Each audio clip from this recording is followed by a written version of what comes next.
Bonjour, en cette journée internationale des droits de la femme, ce 8 mars, je voulais faire cette petite vidéo parce que forcément en tant que femme, en tant que sage-femme, je suis doublement concernée. Je suis aussi membre du Parlement de l'Union populaire et co-animatrice de l'équipe Enfance de la France Insoumise.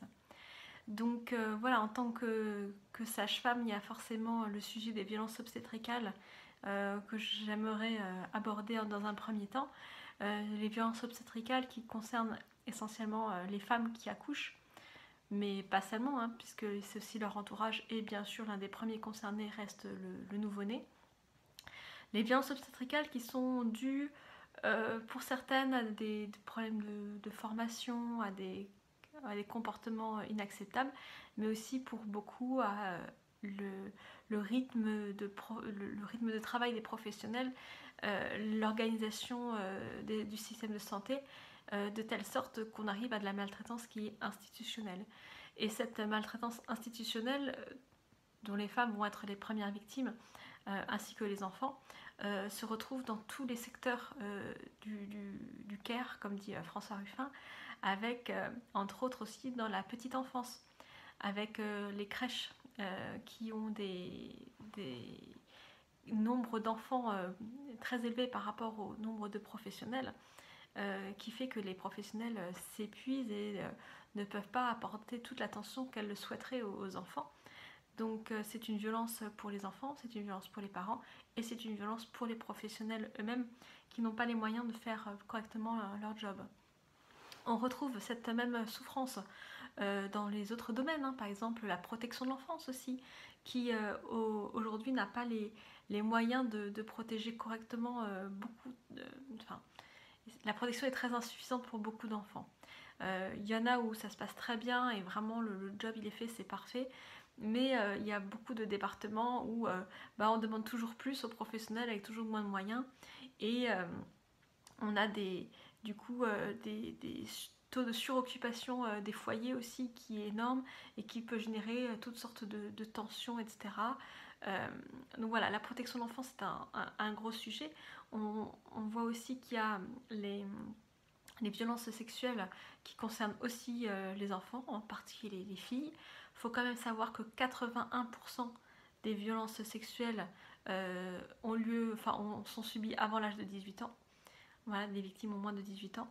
Et parmi ces violences sexuelles donc aux enfants, 20% des victimes ont moins de 5 ans.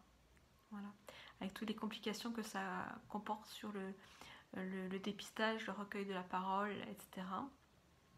Et malheureusement, le principe de précaution n'est pas mis en œuvre, ce qui fait qu'on va préférer, euh, par respect de la présomption d'innocence, laisser un enfant avec un agresseur potentiel plutôt que de le protéger.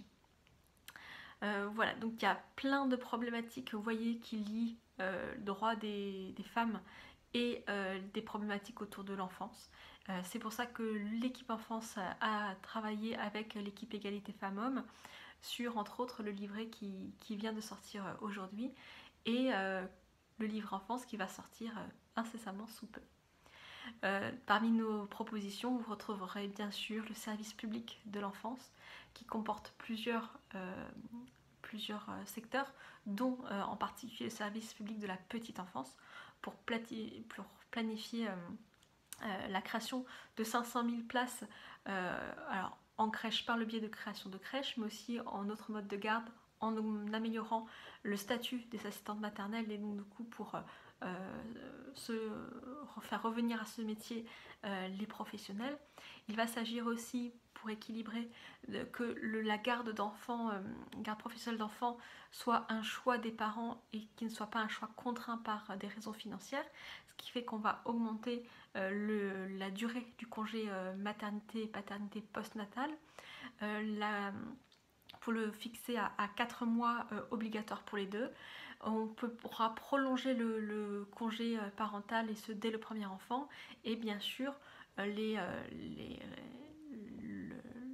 le taux, enfin pas le taux, l'allocation sera augmentée, puisque là, c'est pas un montant qui est suffisant pour vivre, et ça ne laisse pas un vrai choix à beaucoup de parents.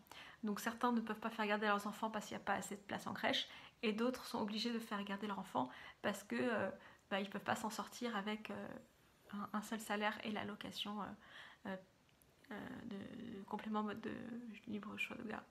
Voilà. Donc ça fait partie de nos préoccupations. Il va s'agir aussi au sein du service public de l'enfance de coordonner la lutte contre la pédocriminalité, qui va s'occuper à la fois du secteur judiciaire, mais aussi de la santé, de la prévention. Beaucoup de formations à faire envers les professionnels, dans tous les professionnels en contact avec les enfants. Et le service public de l'enfance permettra aussi de recentraliser la protection de l'enfance en y afférant les moyens nécessaires, parce que là aussi il y a énormément de budget à remettre, et ça c'est de l'investissement pour le futur qui est indispensable. Voilà quelques pistes et quelques éléments que vous retrouverez bientôt dans notre livret, et que vous retrouvez d'ores et déjà dans le programme de Jean-Luc Mélenchon.